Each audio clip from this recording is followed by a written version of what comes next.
નમસ્કાર. આજે આપણે ઠંડા પાનના ફિલ્ડમાં ઊભા છીએ વિષ્ણુપુરા ગામમાં.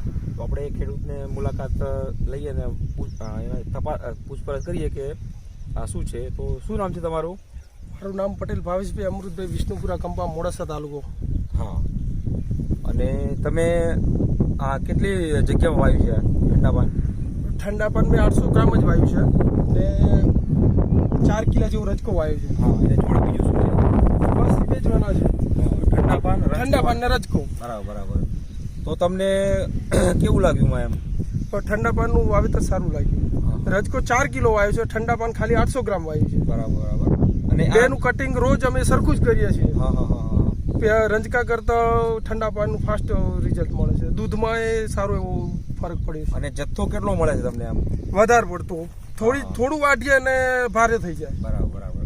રજકો 4 ગણો વાટવો પડે અને ચોથા ભાગનું વાટીએ તો થઈ જાય છે. બરાબર. અને આ કયો વાટ છે અત્યારે? અત્યારે આ તો ત્રીજો વાટ ચાલુ છે. બરાબર. વાટવામાં કેવું રહે છે?